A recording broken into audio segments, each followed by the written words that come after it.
Mock test दें तो उसके नंबर से आपको कोई मतलब ही नहीं, बस केवल दो हमारे क्वेश्चन कौन से गलत हो रहे हैं, कौन से मतलब सही हो रहे हैं, उस पर एनालिसिस करो। नंबर को देखना ही नहीं है कि मेरे नंबर है आज 100 आ गए तो बहुत खुश हो गया, आज 30 आए तो बहुत दुखी हो गया। नंबर को देखना ही है, बस केवल अपना देखना कितना मेरा टाइम लग रहा है, मतलब कितने कम टाइम में कितने क्वेश्चन हो जा रहे हैं, वो केवल देखना है, नंबर नहीं देखना है। क्योंकि मॉक टेस्ट से आपका सिलेक्शन नहीं होने वाला, उससे केवल आपकी प्रैक्टिस होगी और जो आपको एग्जाम में हेल्प करेगी। उसके नंबर से आपका सिलेक्शन नहीं होगा। उसमें 30 नंबर आ रहे हैं, क्या पता एग्जाम में आपके 100 नंबर आ जाए। मॉक टेस्ट के नंबर से कोई फ़र्क नहीं है, आप रेगुलर बेसिस पे दीजिए, चाहे 30 नंबर आए, मगर दीजिए रोज़। ऐसा नहीं, बहुत लड़के ऐसा करते हैं कि 30 नंबर आने लग गए, 2-3 दिन आ गए, मॉक टेस्ट को कैंसिल नहीं लगाते हैं फिर। तो ऐसा नहीं करना है, मॉक टेस्ट देना है। 20 नंबर आए, 10 नंबर आए, 50 नंबर, 100 नंबर है, मॉक टेस्ट डेली लगाना है। करंट अफेयर्स के लिए ऐसे ऑनलाइन जो सुबह 10-15 मिनट का वीडियो होता है वो देख लिए, और पेपर मस्ट है एकदम। पेपर डेली रोज़ 10-15 मिनट पढ़ना चाहिए सबको। और ऐसे मंथली वाइज 3 मंथ 6 मंथ वो भी लेके पढ़ते रहें और नोट्स बनाते रहना चाहिए। दृष्टि की आती है बुक साइंस के लिए, वो आप ले सकते हैं। और स्पीडी की करंट वन लाइनर आती है, वो ले सकते हैं आप। और जैसे यूट्यूब से पढ़ना चाहते हो तो केमिस्ट्री और बायो के लिए सिप्रा मैम है, वो बहुत अच्छी पढ़ाती है। फिजिक्स के लिए नीरज जांगीर सर हैं, वो अच्छी पढ़ाते हैं। रिवीजन बहुत ज़रूरी है, अगर आप रिवीजन नहीं करेंगे जो पहले पढ़े हो तो भूल जाएंगे। इसीलिए डेली बेसिस पे रिवीजन भी करना चाहिए। टाइम मतलब टाइम निकाल के कि 1-2 घंटे मुझे हर सब्जेक्ट के लिए, मतलब 2 घंटे में ये सब्जेक्ट 40 मिनट रिवीजन करना। डेली रिवीजन भी करो, पढ़ाई के साथ रिवीजन भी करना बहुत ज़रूरी है। क्योंकि पिछली चीज़ें अगर रिवीजन नहीं करेंगे वो भूलती जाएंगी, क्या फ़ायदा आपका पढ़ने का। 3 महीने जो पहले पढ़ा वो भूल गए, रिवीजन नहीं करेंगे। तो रिवीजन मस्ट है, एकदम ज़रूरी है। 60,000 के आसपास मिलेगी। और हाँ, ट्रेनिंग के बाद पोस्ट रजिस्ट्रेशन लॉट होने के बाद 60,000 के आसपास। जय हिंद साथियों, आप सभी का स्वागत है डोमिनेंट कंपटीटर्स के शानदार प्लेटफॉर्म पर। फ्रेंड्स, आज के इस इंटरव्यू सेशन में हमारे साथ है करण जी, जिनका सिलेक्शन आरआरबी एनटीपीसी 2019 में स्टेशन मास्टर के पोस्ट पर हुआ है। तो इस वीडियो में हम इनसे जानेंगे इनकी स्ट्रेटेजी कि इन्होंने कैसे रेलवे एग्जाम को प्रिपेयर किया। तो सबसे पहले इनके बारे में जानते हैं। भैया अपने बारे में बताइए पहले। मैं करण कुमार हूँ, मैं लखनऊ उत्तर प्रदेश का निवासी हूँ। मेरा ईस्टर्न रेलवे कोलकाता में हावड़ा डिवीज़न में सिलेक्शन हुआ है, स्टेशन मास्टर के पोस्ट पर। Station master post. फ्रेंड्स, अगर आप रेलवे एग्जाम की तैयारी कर रहे हैं तो आप किरण पब्लिकेशन का मैथ का बुक ले सकते हैं। इसमें लगभग 10,000 प्लस सवाल दिए हुए हैं, प्रीवियस ईयर सॉल्व किया हुआ है। वहीं आप बात करें रीजनिंग की, तो रीजनिंग के लिए भी आप ले सकते हैं किरण पब्लिकेशन का। इसमें लगभग आपका 9,000 प्लस सवाल दिया हुआ है, इसे भी आप ले सकते हैं। और अगर आप रेलवे एग्जाम के लिए जीके जीएस किताब लेना चाहते हैं तो ये किरण पब्लिकेशन का सार संग्रह ले सकते हैं। इसमें 27,000 प्लस फैक्ट दिए हुए हैं, वन लाइनर और टॉपिक वाइज दिया हुआ है। और वहीं बात करें आपका एनटीपीसी एग्जाम की, तो उसके लिए आप इसका ये सेट ले सकते हैं, क्वेश्चन बैंक। इसका वॉल्यूम 2 भी है जो कि पीछे दिया हुआ है, वो भी आप परचेज कर सकते हैं। तो मतलब आप रेलवे का ही तैयारी कर रहे थे कि इससे पहले आप किसी और भी एग्जाम की तैयारी कर रहे थे? सब वनडे एग्ज़ाम की तैयारी कर रहे थे, जो भी एग्ज़ाम आता था उसको देते थे। तो तैयारी के समय में मतलब लगभग कितना समय आपका लगा तैयारी में? तैयारी में 1-1.5 साल लग गया था। 1-1.5 साल तैयारी किया, फिर सिलेक्शन हो गया मेरा 2018 वाली ग्रुप डी में। मतलब काफ़ी कम समय में भैया का सिलेक्शन हो गया। तो उस 1-1.5 साल के समय में कभी ऐसा लगा आपको कि मतलब फंस गया हूँ मैं सरकारी नौकरी की तैयारी में? नहीं, कभी ऐसा नहीं लगता था, तो मगर अंदर से वो मोटिवेशन रहता था कि करनी है, सरकारी नौकरी करनी है कैसे भी करके। क्योंकि बहुत से लोग हैं जो 7 साल 8 साल से लगे हुए हैं, लेकिन उनका मतलब नहीं हो पा रहा, कहीं भी किसी भी एग्जाम में नहीं हो पा रहा। नहीं, होप नहीं छोड़नी चाहिए, लगे रहना चाहिए। कहीं किसी एक ना एक दिन होता है ज़रूर, एक दिन में नहीं होता मगर एक दिन होता ज़रूर। तो मतलब इससे पहले आपने कौन कौन सा एग्जाम दिया था? मैंने एसएससी के 1-2 एग्ज़ाम दिए हैं, रेलवे के दिए हैं, अपने स्टेट गवर्नमेंट के दिए हैं। तो रेलवे में मैंने फर्स्ट एग्ज़ाम दिया आरआरबी ग्रुप डी का, उसमें मेरा सिलेक्शन हो गया था। कौन से वाले में हुआ था, 18 या 19? 2018 वाले में। तो 18 वाले से मतलब आप लगभग कितने साल जॉब किए वहाँ पे? सर लगभग 4.5 साल जॉब की है। किस पोस्ट पर? ये गेटमैन। गेटमैन। तो भैया 5 साल लगभग जॉब किए हैं, 4.5 साल गेटमैन के पोस्ट पर ग्रुप डी में 2018 वाले में। और उसके बाद एनटीपीसी में 2019 वाले में स्टेशन मास्टर के पोस्ट पर सिलेक्शन हुआ है। तो भैया से जानते हैं एक एक सब्जेक्ट की स्ट्रेटेजी के बारे में कि क्या परफेक्ट स्ट्रेटेजी होगी किसी भी एग्जाम को क्रैक करने की। तो सबसे पहले मैथ के बारे में बताइए कि मैथ के लिए क्या स्ट्रेटजी होनी चाहिए? मैथ के लिए तो सबसे पहले अपना जो सिलेबस है मैथ का पूरा वो कंप्लीट करो एक बार। फिर उसके बाद प्रैक्टिस सबसे मस्ट है। प्रैक्टिस डेली बेसिस पे प्रैक्टिस करनी चाहिए। पहले एक बार कोर्स पूरा मैथ का कंप्लीट करके फिर उसके बाद डेली प्रैक्टिस करते रहना चाहिए। और मॉक टेस्ट एकदम कंपलसरी है मैथ के लिए। मतलब जैसे बच्चे 2 तरह के हैं, एक है कि जिनका मैथ बैकग्राउंड है, वो इंटर में उनका साइंस है तो उनको ज़्यादा प्रॉब्लम नहीं होता। और कुछ बच्चे जो आर्ट्स या कॉमर्स बैकग्राउंड से हैं तो 10th तक ही मैथ रहता है, उसके बाद उनको मतलब मैथ से कोई लेना देना रहता नहीं है।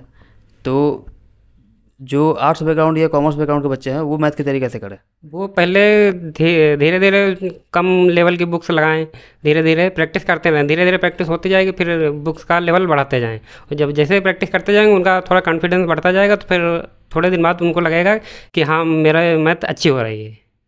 तो अभी मतलब ऑफलाइन कोचिंग सही रहेगा या ऑनलाइन कुछ कोर्स लेना सही रहेगा? अब जैसे जिसको जैसी सुविधा हो, जिसके बाद जैसा मतलब माध्यम हो, उस माध्यम से करें। अगर ऑफलाइन है तो ऑफलाइन, ऑनलाइन है नहीं, ऑनलाइन इतना कंटेंट पड़ा हुआ है कि उससे आप कर सकते हैं। आपने ऑफलाइन किया था ऑनलाइन? सर तब ऑनलाइन का इतना नहीं था तो हमने ऑफलाइन ही की। ऑफलाइन यूपी से ही किया था? यूपी से, लाइब्रेरी से। तो ऑनलाइन का मतलब कोई यूज ही नहीं किया? नहीं, यूज किया है। तब हमारे टाइम में वाईफाई स्टडी करके एक चैनल था, वही लोग पढ़ाते। साहिल सर थे, उसमें 3-4 टीचर थे, उन्हीं से मैंने पढ़ा था, हेल्प ली थी। रीजनिंग के बारे में बताइए कि उसकी क्या स्ट्रेटेजी होनी चाहिए? रीजनिंग के लिए पहले उसके लिए भी एक बार सिलेबस आप पूरा कंप्लीट करिए, फिर उसके बाद पहले लो लेवल की बुक्स लगाइए, फिर जो प्रैक्टिस होते जाए धीरे धीरे तो जो हाई लेवल की बुक्स हैं उनको लगाइए और पढ़ते रहिए डेली बेसिस पे। रीजनिंग मतलब प्रैक्टिस का क्या रोल है रीजनिंग का? प्रैक्टिस करेंगे तो फिर थोड़ा आपकी स्पीड बढ़ेगी तो जो क्वेश्चन आपको 30 सेकंड लग रहा है उसको आप 20-25 सेकंड में कर सकते हैं। तो टाइम बचेगा तो आपको दूसरे टाइम क्वेश्चन के लिए टाइम बच जाएगा, इसमें आप क्वेश्चन ज़्यादा अटेम्प्ट कर पाएंगे। और जीके जीएस के बारे में बताइए। जीके जीएस के लिए आप जो नॉर्मल बुक हैं वो लीजिए, वो पढ़ते रहिए। कोई बुक्स का नाम बता दीजिए। जी, हम वही लूसेंट पढ़ी है मैंने, और तार संग्रह की एक आती है, धनकर पब्लिकेशन की तार संग्रह आती है, और ये 2-4 बुक्स ऐसी थी मार्केट की, वही पढ़ी। और घटना चक्र भी पढ़ सकता है क्या उसमें? घटना चक्र पढ़ सकते हैं, वो भी अच्छी बुक है, उसको भी ले सकते हैं, उससे भी मतलब पढ़ाई कर सकते हैं। और करंट अफेयर्स के बारे में बताइए। करंट अफेयर्स के लिए ऐसे ऑनलाइन जो सुबह 10-15 मिनट का वीडियो होता है वो देख लिए, और पेपर मस्ट है एकदम। पेपर डेली रोज़ 10-15 मिनट पढ़ना चाहिए सबको, और ऐसे मंथली वाइज 3 मंथ 6 मंथ वो भी लेके पढ़ते रहें और नोट्स बनाते रहना चाहिए। तो जो मतलब पर डे जो 15-20 मिनट अगर वीडियो देखना है ऑनलाइन तो किसका वीडियो देख सकता है? सर इस टाइम तो भुवनेश सर का अच्छा रहता है। भुवनेश सर का? भुवनेश किस चैनल से है वो? सर वो इस टाइम मुझे नहीं मालूम है, मगर वो चैनल बदल गया उनका, शायद अड्डा 24/7 कुछ करके ऐसा था, क्लास 24/7। भुवनेश सर वो अच्छा पढ़ाते हैं। तो करंट अफेयर और पत्रिका भी ले सकते हैं, मतलब मैगजीन ले सकते हैं? मैगजीन कंपलसरी है, ऑनलाइन भी पढ़ना है और मैगजीन भी ज़रूरी है।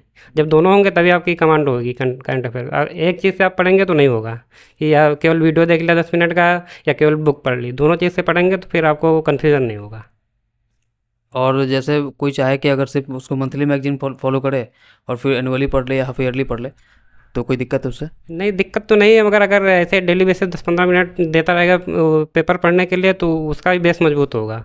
ऐसे कोई पेपर का नाम बता दीजिए। सर ये जो डेली बेसिस पे आते हैं, दैनिक जागरण, अमर उजाला, जैसे जिसका जो लोकल वाला हो वहाँ का पढ़ सकता है वो। लेकिन इसमें अनवांटेड चीज़ें बहुत ज़्यादा रहती हैं। हाँ, नहीं तो उसमें मेन पढ़ना चाहिए ना, फर्स्ट पेज और लास्ट पेज, स्पोर्ट्स का, इकोनॉमिक्स का, ये 3-4 पेज पढ़ने हैं बस, ज़्यादा नहीं पढ़ना कुछ भी। तो छाँट कर पढ़ना उसको। 4 पेज पढ़ने हैं, फर्स्ट लास्ट स्पोर्ट्स और इकोनॉमी के। और साइंस के बारे में बताइए। साइंस का जो बहुत मतलब मेजर पार्ट रोल करता है इसमें रेलवे में। एनटीपीसी में ज़्यादा तो नहीं आता, लेकिन एएलपी टेक्नीशियन, ग्रुप डी, सब में इसका बहुत ज़्यादा रोल रहता है। तो साइंस का बताइए। साइंस के लिए यूट्यूब से भी पढ़ सकते हैं आप, बुक्स ले सकते, दृष्टि की आती है बुक साइंस के लिए, वो आप ले सकते हैं। और स्पीडी की करंट 1 लाइनर आती है, वो ले सकते हैं आप। और जैसे यूट्यूब से पढ़ना चाहते हो तो केमिस्ट्री और बायो के लिए सिप्रा मैम है, वो बहुत अच्छी पढ़ाती है। फिजिक्स के लिए नीरज जहांगीर सर हैं, वो अच्छी पढ़ाते हैं। और मॉक टेस्ट का क्या रोल है? आपने मॉक टेस्ट लगाया था क्या? मॉक टेस्ट तो एकदम कंपलसरी है, जितना ज़्यादा हो सके उतना मॉक टेस्ट लगाइए डेली, जितना ज़्यादा हो। फुल टेस्ट लगाइए, चैप्टर वाइज लगाइए, सब्जेक्ट वाइज लगाइए, मतलब जैसे हो ज़्यादा से ज़्यादा लगाइए। मॉक टेस्ट एकदम कंपलसरी है, जितना लगा। आपने ऑफलाइन लगाया था ऑनलाइन लगाया था? ऑनलाइन टेस्ट लगाते थे। सिर्फ ऑनलाइन? ऑनलाइन लगाते, ऑफलाइन कभी कभी लगाया। हमको उतना जॉब के साथ टाइम नहीं मिलता था ना, तो हम लोग ऑनलाइन ही अवेलेबल रहता था तो वही लगाते थे। ऑफलाइन में हम लोग को टाइम नहीं मिलता था। ऑनलाइन में कौन सा प्लेटफॉर्म था? टेक्स्ट बुक का लिया था, बायजूस का लिया था, और अड्डा 24/7 का, और ऐसे 1-2 चैनल का और था। वाईफाई स्टडी का भी लिया था। मॉक टेस्ट का क्या रोल रहता है एग्जाम में? मॉक टेस्ट से ये होता है कि आपकी स्पीड बढ़ जाती है, तो जो क्वेश्चन आपको मतलब नहीं आ रहा उसके लिए ज़्यादा टाइम बच जाता है, तो उससे आपको मतलब ज़्यादा क्वेश्चन अटेम्प्ट कर सकते हैं। जैसे आप प्रैक्टिस नहीं कर रहेंगे 90 क्वेश्चन कर पाए, प्रैक्टिस करेंगे तो 100 या 105 कर सकते हैं। तो प्रैक्टिस का ये फ़ायदा रहता है। बहुत से लोगों का डाउट रहता है कि वो मतलब पहले सोचते हैं पहले तैयारी कर ले 6 महीने साल भर, उसका फिर मौका लगाए, तो वो सही है? या फिर तैयारी भी घुसते के साथ कुछ तो जानकारी रहता ही है उनको, तो वो शुरुआत से ही टेस्ट लगाना शुरू कर दे? नहीं, मॉक टेस्ट लगाते रहना चाहिए। ऐसा नहीं है कि पूरी पढ़ लेंगे तब लगाएंगे। जैसे ही आप स्टार्ट कर रहे हैं 10-15 दिन के बाद मॉक टेस्ट लगाना चाहिए। जितना आए क्वेश्चन आप मॉक टेस्ट में उतने करिए, ज़रूरी नहीं पूरे आए तभी करो मॉक टेस्ट। मॉक टेस्ट जरूर दो, जितने मतलब आपने पढ़ लिया उतना देते रहो। और इसमें मार्क्स जैसे लोगों का मॉक टेस्ट में किसी का 65 नंबर 70 नंबर आ रहा है या 30-40 आ रहा है, तो इसका क्या मतलब है कि 30-40 आया तो बहुत मतलब डिमोटिवेट हो जाना चाहिए और 60-70 में खुश हो जाना चाहिए क्या? नहीं नहीं, मॉक टेस्ट दें तो उसके नंबर से आपको कोई मतलब ही नहीं। बस केवल दो हमारे क्वेश्चन कौन से गलत हो रहे हैं, कौन से मतलब सही हो रहे हैं, उस पर एनालिसिस करो। नंबर को देखना ही नहीं है कि मेरे नंबर है आज 100 आ गए तो बहुत खुश हो गया, आज 30 आए तो बहुत दुखी हो गया। नंबर को देखना ही है, बस केवल अपना देखना कितना मेरा टाइम लग रहा है, मतलब कितने कम टाइम में कितने क्वेश्चन हो जा रहे हैं, वो केवल देखना है। नंबर नहीं देखना है, क्योंकि मॉक टेस्ट से आपका सिलेक्शन नहीं होने वाला। उससे केवल आपकी प्रैक्टिस होगी, वो जो आपको एग्जाम में हेल्प करेगी। उसके नंबर से आपका सिलेक्शन नहीं होगा। उसमें 30 नंबर आ रहे हैं, क्या पता एग्जाम में आपके 100 नंबर आ जाए। मॉक टेस्ट के नंबर से कोई फ़र्क नहीं है। आप रेगुलर बेसिस पे दीजिए, चाहे 30 नंबर आए, मगर दीजिए रोज़। ऐसा नहीं, बहुत लड़के ऐसा करते हैं कि 30 नंबर आने लग गए, 2-3 दिन आ गए, मॉक टेस्ट को कैंसिल नहीं लगाते हैं फिर। तो ऐसा नहीं करना है। मॉक टेस्ट देना है, 20 नंबर आए, 10 नंबर आए, 50 नंबर, 100 नंबर है, मॉक टेस्ट डेली लगाना है। कैसे मतलब मॉक टेस्ट नहीं छोड़ना है। और मॉक टेस्ट का एनालिसिस कैसे किया जाए? मॉक टेस्ट में आप एनालिसिस देखिए कौन से क्वेश्चन आपके गलत हुए हैं। जैसे आप देखे 30 क्वेश्चन गलत, उसमें देखिए आपका कौन सा आ रहा था कि मतलब गलती से गलत हो गया, कि जल्दी जल्दी में गलत हो गया वो। और कुछ होता है कि मतलब हमें आ ही नहीं रहा था, उनको अलग नोट कर लीजिए कि ये मुझे नहीं आया है ये चैप्टर, तो वो चैप्टर दोबारा से लगाइए। तो ऐसे एनालिसिस करेंगे। और एग्ज़ाम के प्रिपरेशन में, किसी भी कॉम्पिटिटिव एग्जाम के प्रिपरेशन में रिवीजन का क्या रोल रहता है? रिवीजन बहुत ज़रूरी है। अगर आप रिवीजन नहीं करेंगे, जो पहले पढ़े हो तो भूल जाएंगे। इसीलिए डेली बेसिस पे रिवीजन भी करना चाहिए। टाइम मतलब टाइम निकाल के कि 1-2 घंटे मुझे हर सब्जेक्ट के लिए, मतलब 2 घंटे में ये सब्जेक्ट 40 मिनट रिवीजन करना। डेली रिवीजन भी करो। पढ़ाई के साथ रिवीजन भी करना बहुत ज़रूरी है, क्योंकि पिछली चीज़ें अगर रिवीजन नहीं करेंगे वो भूलती जाएंगी। क्या फ़ायदा आपका पढ़ने का? 3 महीने जो पहले पढ़ा वो भूल गए, रिवीजन नहीं करेंगे। तो रिवीजन मस्ट है, एकदम ज़रूरी है। बहुत से लोग जो 7 साल 8 साल से तैयारी कर रहे हैं और वो एक लूसेंट की बुक पकड़ के बैठे हुए हैं। लूसेंट का बहुत सारा मतलब वो चेंज भी हो गया, बहुत अपडेट हुआ है उसमें, लेकिन अभी तक उनका वही कंप्लीट नहीं हुआ है, तो उसको कैसे कंप्लीट करें? तो वो जो 7-8 साल तक कर रहे हैं, वो उनको अपना वो बदलना चाहिए कि इतने दिन हो गए हैं कि क्यों नहीं हो रहा है, कहाँ कमी आ रही है। तो अपना कमी देखें कि क्यों नहीं कंप्लीट हो पा रही है। उसको एक बार कंप्लीट करना चाहिए पूरा कोर्स। इतने दिन में कंप्लीट हो जाना चाहिए। 7-8 साल हो गए तो एक आध बार तो कंप्लीट हो जाना चाहिए। अपने फैमिली के बारे में बताइए कि आपसे पहले भी किन्हीं का मतलब गवर्नमेंट जॉब में कोई था या फिर आपका पहला हुआ है? नहीं, मेरे पिताजी गवर्नमेंट जॉब में थे। मेरी बड़ी बहन वो भी गवर्नमेंट जॉब में है। तो और इसके अलावा कोई नहीं था मेरे आसपास। कोई पढ़ के जो हुआ, मैं अपने क्षेत्र में पहला लड़का था जो पढ़ाई करके, मतलब कंपटीशन की तैयारी करके जॉब पाया हूँ। पहला लड़का था मैं। अच्छा, जैसे बहुत से लोग तैयारी कर रहे हैं तो फाइनेंशियली मतलब वो मजबूत नहीं रहता है, तो बीच में उनको तैयारी छोड़ना ही पड़ता है, तो उस मतलब उस दौरान वो क्या कर सकते हैं कुछ इनकम के लिए? वो अपना कहीं पार्ट टाइम में काम करके कर सकते हैं, और ऑनलाइन पढ़ाई जारी रख सकते हैं। तो एडजस्ट करना पड़ेगा। अगर अभी एडजस्ट कर लेंगे उनको बाद में नहीं करना पड़ेगा। अगर अभी वो ये सोचे कि कैसे पढ़ पाएंगे कैसे नहीं, तो किसी तरह एडजस्ट करके अभी पढ़ लेंगे तो बाद में उनको दिक्कत नहीं होगी। सिलेक्शन से पहले और अब जो सिलेक्शन के बाद आपका समय है, मतलब इसमें क्या कुछ अंतर दिख रहा है आपको? बहुत अंतर है।